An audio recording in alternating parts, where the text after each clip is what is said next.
The glass of red wine in my hand shook, and it wasn't because of the booze.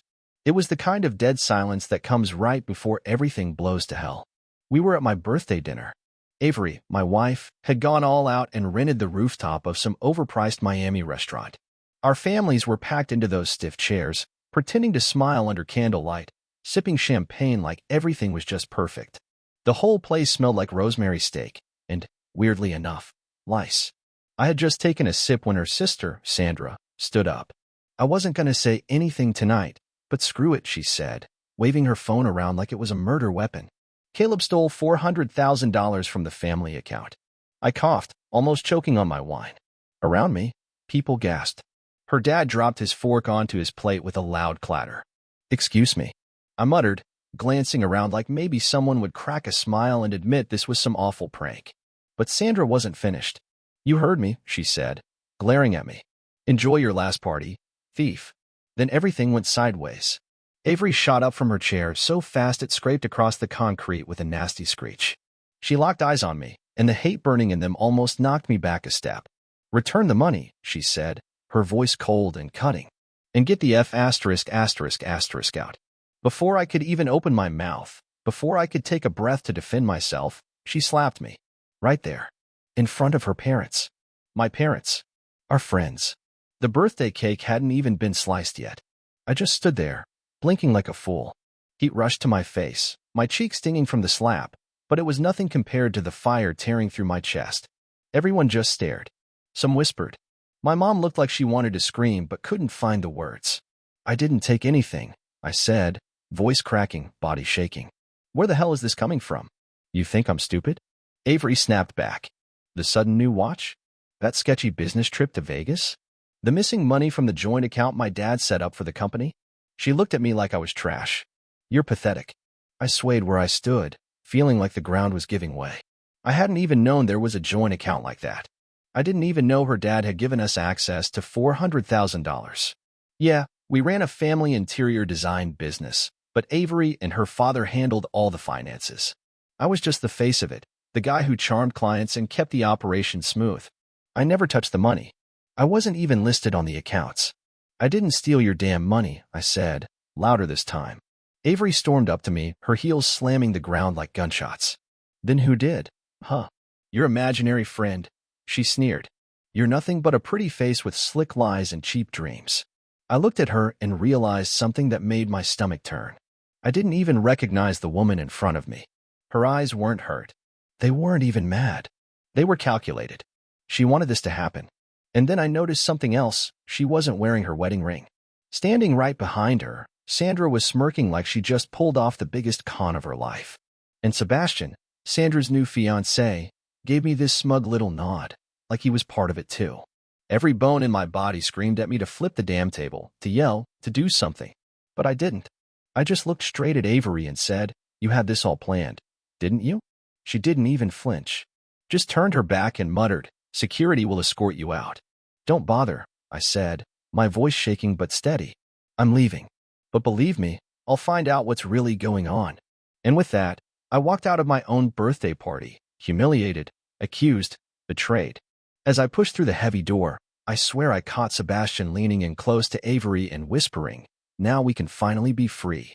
That's when it hit me. This wasn't about money. It was about them. About betrayal so deep it cut to the bone. And I wasn't just gonna let it slide. Not by a damn long shot. I drove for hours that night, with no clue where I was even heading. My phone wouldn't stop buzzing calls from my mom, texts from friends, even numbers I didn't recognize. I ignored every single one. All I could hear was that slap, still ringing in my ears. But it wasn't the sting that haunted me. It was the way she looked at me, cold and triumphant, like she'd been counting down the days to wreck me. When I finally pulled off I-95 and parked at some dingy motel, I just sat there in the dark, staring at the steering wheel, hands shaking. That birthday dinner. That full room of family and friends. And she set me up like I was nothing but some low-life thief. Worse yet, she wanted them to believe it. She needed them to believe it. But why? At around 3 in the morning, something told me to check the old business email account, the one Avery and I used way back when we first started, before she took over everything financial. Something inside me said, start there. And that's when I saw it. One message. From a lawyer. Dated 2 weeks ago. Subject line, transfer authorization for Avery Callahan. Attached to the email was a PDF. It was right there, authorization to pull $400,000 out of the joint business account. Signed electronically. By Avery. I blinked, thinking I must have read it wrong. Read it again. And again. But no, it was real. The IP address logged for the transaction? It traced right back to her laptop. Her damn laptop. She moved the money herself.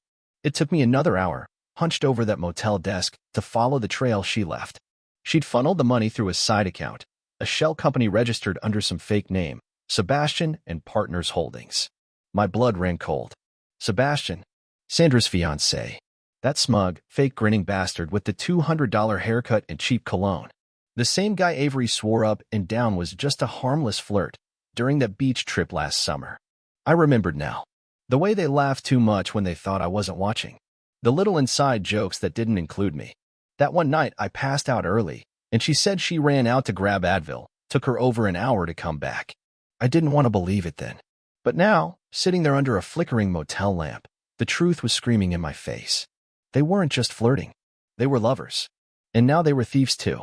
I leaned back, staring at the cracked ceiling, feeling like my whole life had been rewritten without my permission. I wasn't just cheated on. I was framed, made out to be the villain in the sick little story they wrote together. By sunrise, the anger had burned through whatever was left of my shock. I wasn't drunk on confusion anymore. I was stone-cold sober and furious. I jumped in my truck and gunned it back toward our condo, back to the condo. Still had my keys. Still had a right to walk through that door. And the moment I stepped inside, I knew she hadn't expected me back so soon. The place was too clean. Spotless in that creepy way, like someone had scrubbed the whole scene trying to erase every trace of a crime. Her phone buzzed on the marble counter. I shouldn't have looked. But hell, after everything, how could I not? The top message was from Sebastian. You won't be a problem anymore. You were perfect. I'll pick you up tonight. We'll celebrate. Avery had already replied. Finally. Can't wait. Wear that navy shirt, the one that makes you look dangerous. My stomach twisted like I'd been punched. I sat on the edge of the couch, staring into the empty room, my mind barely processing it all. 10 minutes later, Avery walked in, humming like nothing in the world was wrong, carrying a shopping bag. The second she saw me, she froze, 1 foot midair. Her whole face changed. You shouldn't be here, she said, dropping the bag like it burned her. I told you to leave. I stood up slowly, holding her gaze. I saw the transfer, Avery, I said. Her jaw tightened like a trap springing shut. I know you moved the money. I know it's sitting under Sebastian's fake company. I know everything. She didn't even blink. Didn't even pretend to deny it. Instead, she strutted toward me with a sick little smile curling her lips. You think you're so smart, she said, her voice dripping with mock pity. But you're late to the party, Caleb. I already won. She laughed low and mean. Everyone thinks you're a liar. A thief. And pretty soon, I'll have the company, the accounts, and a man who doesn't put me to sleep every night. You slept with him, I said. Not a question. A statement. A fact. She laughed again, this awful sound that made my skin crawl. Of course I did, she said, like it was nothing. You think I was going to waste my life with some loser who still wears socks and sandals around the house? I clenched my fists so tight my nails dug into my palms. She stared me dead in the eyes and delivered the final blow. You were just a stepping stone. Charming at first. Useful for a while. But eventually? Dead weight. You had your moment. It's over now. In that instant, something deep inside me, something raw and old, woke up. She didn't just want to leave.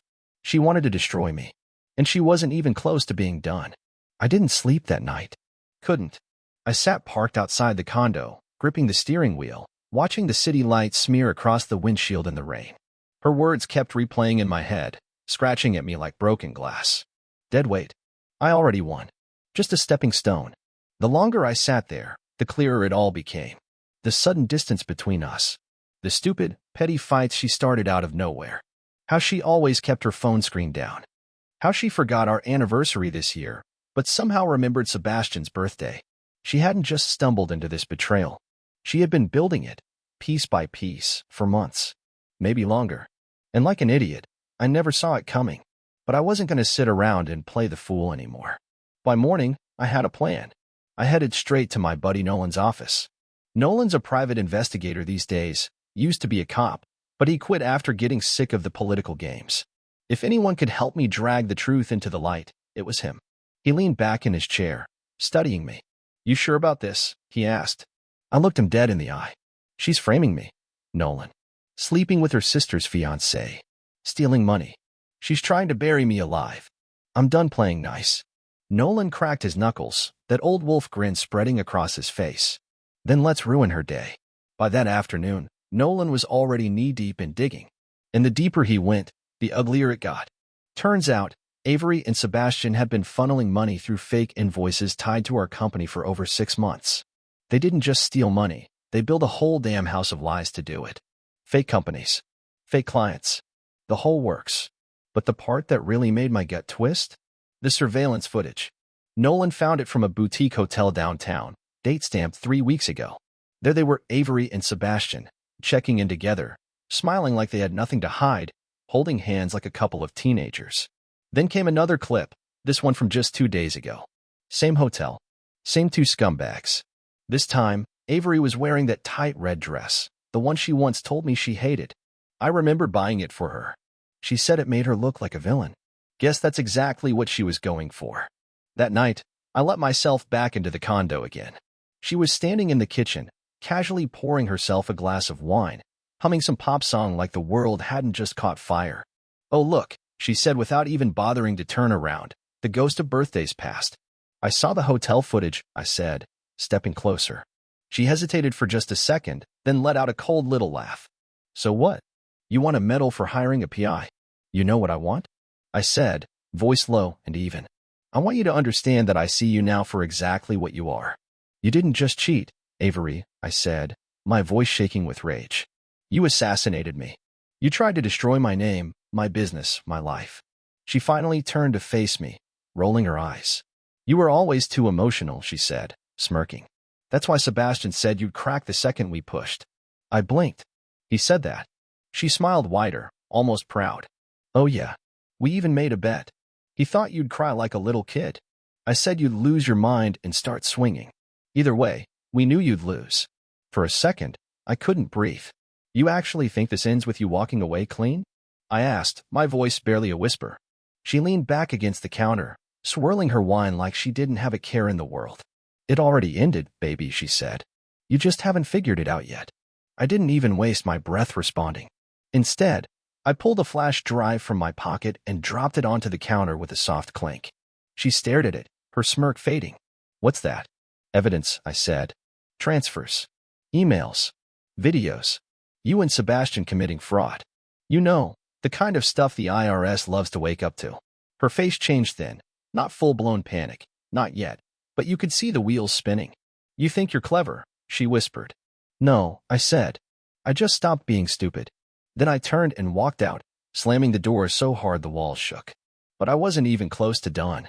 The next morning, I went straight to Avery's father. He was the one who had funded our company, who trusted both of us. I laid everything out for him, the transfers, the fake invoices, the hotel footage. At first, he looked at me like I was speaking another language. But once he saw it with his own eyes, once he saw the proof, his hands started to shake. "She's my daughter," he said quietly, voice breaking. "And now she's your partner too," I said back, steady as I could. "And she screwed us both." By that afternoon, he had frozen all the company accounts, removed Avery's access to everything, and filed for an internal fraud investigation. Sebastian's name got flagged across every linked company we worked with. And just like that, the little empire they built on lies started to fall apart. But I still wasn't finished. Because what Avery didn't know was that her own sister had already reached out to me. That night, Sandra showed up at my place. No makeup, hair pulled back in a messy bun, her eyes swollen like she'd been crying for hours. I almost didn't open the door. Almost. But curiosity got the better of me. "I need to talk to you," she said, voice cracking. "I think you've done enough talking," I said, leaning against the doorframe, not ready to let her in. She shook her head hard. "No. Listen to me. I didn't know. I swear to God, Caleb. I didn't know they were sleeping together. Sebastian and Avery, they lied to me too." I studied her face. This wasn't the same smug, untouchable Sandra I remembered. This girl looked wrecked. "I only accused you at the party because Avery convinced me," she said, voice trembling. "She told me she had proof." She said you'd confess if we pressured you in public. She paused, looking down. She told me Sebastian was going to propose that night, but he needed to be sure our family was united first. She played me, Caleb. I stepped aside and let her in. She dropped onto the couch, pulled out her phone, and started scrolling. Then she shoved it at me, screen full of screenshots. Texts between Avery and Sebastian, laughing about how gullible Sandra was, joking that once the money was secure, they'd toss her away like a cheap summer fling. Sandra covered her mouth, trying to hold back a sob. I was going to marry that man, she whispered. And she's my sister. She laughed at me while screwing him behind my back. I didn't say a word. There was nothing to say. She's not just a liar, Sandra said, voice shaking. She's poisonous. I nodded slowly. Now you know how it feels. She wiped her eyes and pulled herself together. I want to help you, Caleb. I know things. Stuff I didn't think mattered before. Sebastian keeps documents in his cloud drive. Sandra leaned in closer, her voice low. He shared them with me once, some business stuff he needed help filing. I still have access to his cloud.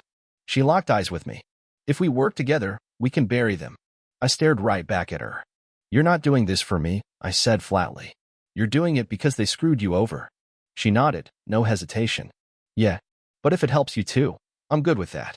So for the next few nights, we worked, side by side but barely speaking, fueled by anger and quiet revenge. Late nights spent scrolling through endless records, piecing together the lies Avery and Sebastian thought no one would ever find. And the deeper we dug, the uglier it got. They hadn't just robbed the company. They'd been siphoning money from clients, padding invoices, overcharging on projects, screwing over suppliers. Avery forged signatures. Sebastian doctored tax forms. It was all there, hiding in plain sight. Meanwhile, Avery kept blowing up my phone. First it was threats. You think you can ruin me? You'll regret it. Then it shifted to fake pity. We were good once. Don't do this. Just walk away. Start fresh. And when that didn't work, she went full rage again. Sandra's using you. You'll see. You're just a pawn. I didn't answer a single message. Not a word. 3 days later, I gathered everything into a final, neat little package and dropped it off at my lawyer's office. Every scrap of evidence. Every dirty secret. Every betrayal. I knew the wheels of justice would turn slow, but my job was done. That night, Sandra called me. Her voice was shaking. She knows, she whispered. She found out I helped you. She came to the house screaming, throwing stuff. She said I was dead to her. I sighed into the phone. You okay? Yeah, Sandra said, but she didn't sound sure. You won't believe what she said when she left. What? She told me to tell you. I'm not finished yet. And next time, he'll wish I only slapped him. I stared at the wall, jaw clenching. That was Avery, never backing down, always twisting the knife deeper. And deep down, I knew she wasn't bluffing. 2 days later, my phone buzzed again. It was the building manager from our old condo. Hey, Caleb, sorry to bother you, he said, but you might want to come by. There's been some damage. My heart dropped into my gut. I sped over, praying it wasn't as bad as it sounded. But the second I walked in, I knew. It was worse. The place looked like a crime scene. The TV was shattered. Couch cushions slashed wide open. Family photos ripped apart and tossed like garbage. Our wedding album? Burned to ashes in the fireplace. And the walls were spray painted with words like liar, thief, and the one that cut the deepest, you'll never be free of me. It looked like something straight out of a horror movie. My first instinct was to call the cops. But I stopped myself. No cameras inside the unit. No witnesses. And knowing Avery, she'd spin it, play the victim, claim she had some emotional breakdown, and somehow flip the narrative again. I needed more than smashed furniture and angry spray paint. I needed real ammunition. I called Nolan. He showed up 20 minutes later, took one look around, and muttered, "She's unraveling." "She's desperate," I said, pacing the wreckage. "She knows we're this close to killing whatever future she had planned." Nolan nodded grimly. "Then let's finish it." Later that night, Sandra sent me something that changed everything. A voice recording. It was from a phone call Avery had with Sebastian. Turns out, back when they were planning her bachelorette party, they installed an old app that auto-recorded calls. They forgot to delete it. And now it was still running. What Sandra captured was pure gold. Avery's voice, clear as day. He's got everyone fooled. Like he's the victim. It's hilarious. Sebastian answered. You sure your dad can't reverse it? I thought he wouldn't touch you. Avery laughed. He's weak. He'll cave. I'll cry. Say you forced me. Blame you. My dad always liked Caleb more anyway. Sebastian. And if that doesn't work? Avery's laughter was like nails on a chalkboard. Then we leak something. Photos. Frame him harder. Either way, he's finished. I must have listened to that recording 10 times, each time feeling my stomach knot tighter. This wasn't heartbreak. This wasn't anger. It was strategy. Cold. Calculated. She wasn't just trying to destroy me, she had backup plans for when plan A didn't work. The next morning, I sat down with my lawyer again. We filed for a restraining order against Avery. We also started criminal charges: fraud, conspiracy, identity theft. My lawyer leaned back in his chair, smiled, and said, this could take her years to clean up. But even with all that in motion, it didn't bring me peace. Because late that night, there was a knock at my door. When I opened it, there she was. Avery stood there, soaked from the rain, her hair plastered to her face, mascara streaked down her cheeks like she had been crying for hours. She looked completely unhinged. "Let me in," she said, voice soft, almost pleading. "Please, just talk to me." I stepped outside and pulled the door closed behind me. "We're done, Avery," I said, my voice steady. She shook her head, desperate. "No, you don't understand. Sebastian was using me. He said he loved me, but he just wanted the money. He's gone now. I checked this morning, the offshore account's empty. He took everything." I stayed quiet, just staring at her. She took a shaky step closer. "I messed up," she said, voice cracking. "I see it now. But we can fix this. You and me, we were good once, remember?" I shook my head slowly. "You tried to bury me alive, Avery," I said, each word heavy. "You called me a thief in front of my family. You lied to my face every night while you slept with him. And now you want, what? Forgiveness. I want you to help me," she whispered. "Please, Caleb. I have nothing left." I stared at her for a long moment. Then I leaned in close enough that she could probably smell how calm I was. "You planned my execution," I said quietly. "Now you get to live with the fallout." I turned my back and walked inside, shutting the door behind me. As it clicked shut, I heard her scream and punch the wall. I didn't flinch. I just locked the deadbolt and picked up my phone. I called Nolan. "She's out of moves," I said. "Now it's my turn." Nolan didn't even hesitate. "I'll be there in an hour," he said. By the time he arrived, I had the kitchen table covered: wire transfers, voice recordings, screenshots, everything we had on Avery and Sebastian. It was all laid out like a battle plan. Nolan flipped through the papers and nodded. "We're not just protecting you anymore," he said. "We're making damn sure she can never do this to anyone else." I nodded once. "Let's end it." The next few days flew by. We filed every bit of evidence through the proper legal channels. And just to twist the knife a little, Nolan leaked just enough of the story to a local business reporter, an old buddy who owed him a favor. 24 hours later, the headline exploded across the local news blogs. Interior design power couple tied to fraud scandal for $100,000 missing in romantic betrayal. Right there, front and center, was Avery's photo and Sebastian's. Her phone must have been blowing up nonstop. Mine sure was. I didn't answer a single call, not unless it was from my lawyer or Nolan. Sandra called once too, just to say, "Thank you. Thank you for not letting them win." That night, while I was sitting on my couch eating takeout, the building's doorman buzzed my apartment. "There's a woman downstairs who says she's here to apologize," he said. I already knew who it was. "Did she say her name?" I asked anyway. "Yeah, Avery."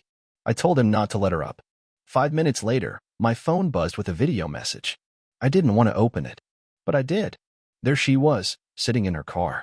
No makeup, no act, no tears for show, just hollow and broken. "I don't expect you to forgive me," she said, voice barely a whisper. "I thought I could control everything. I thought I was smarter than you, smarter than everyone.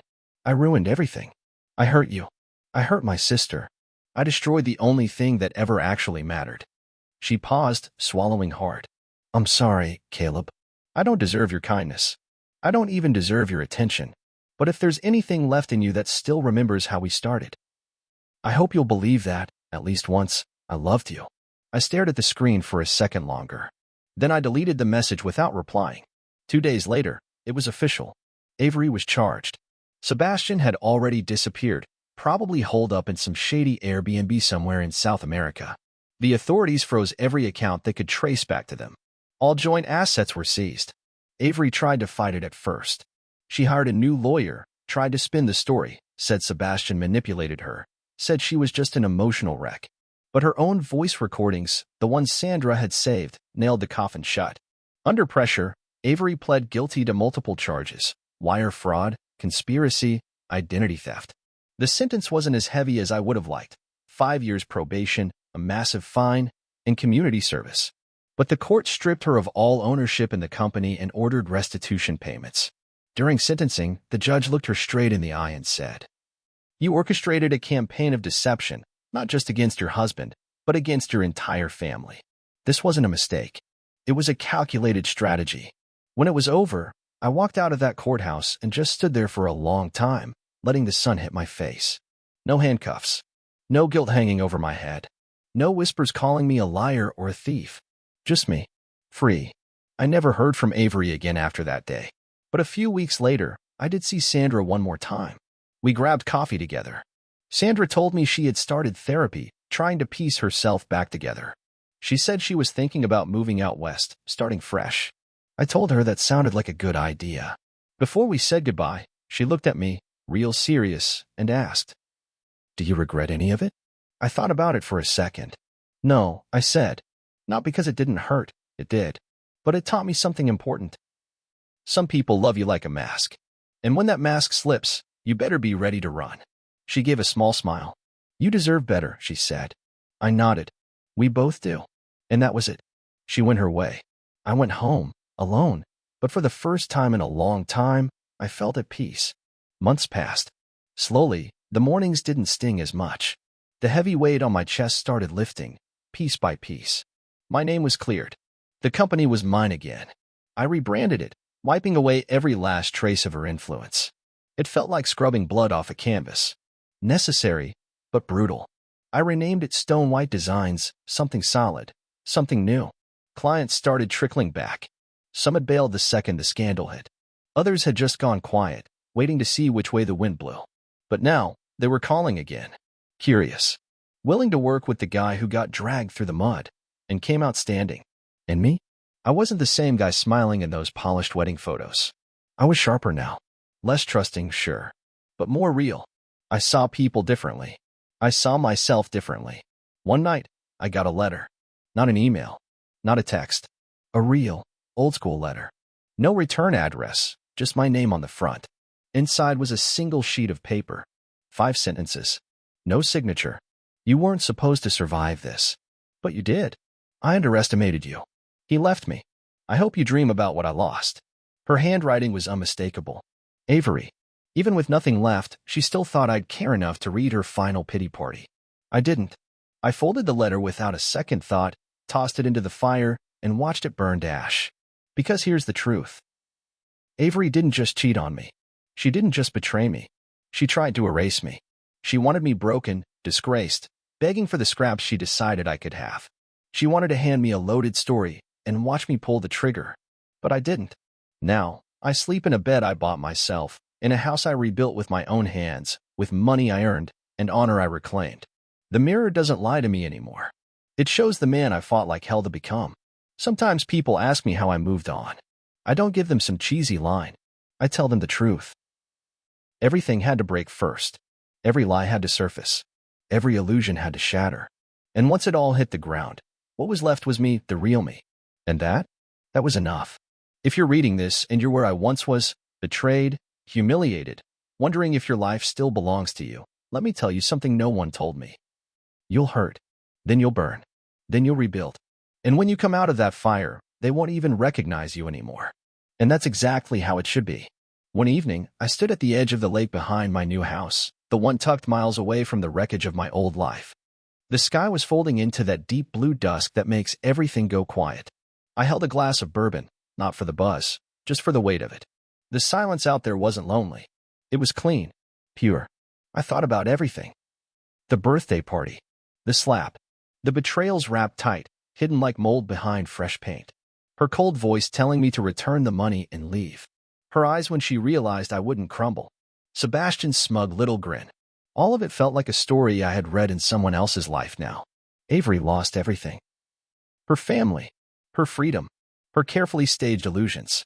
Last I heard, she was bouncing between temp jobs in a city where no one knew her name, doing whatever she could to stay off the radar. But people like her don't really start over. They just switch masks. And me? I didn't need revenge anymore. I didn't need her to feel the pain she put me through. That's the trick nobody tells you about betrayal. If you spend your whole life waiting for them to hurt like you did, you're still letting them control you. I took that control back. Every piece of my life that I rebuilt, I did with my own 2 hands. Brick by brick. Scar by scar. I found out who I really was once the noise stopped. And what I learned is this. Strength isn't about who throws the last punch. It's about who's still standing when there's nothing left. Sometimes, late at night, I wonder if I'll ever trust like that again. Love like that again. Maybe I will. Maybe I won't. But either way, I know one thing for sure. The man Avery tried to destroy? He's gone. The man standing here now? He doesn't beg. He doesn't break. And he sure as hell doesn't need anyone's permission to breathe. If someone ever tries to play God in my life again, they better be ready to burn. I raised my glass to the sky, to the pain, to the truth, to the fire that forged me. Then I turned around and walked back into the life I earned.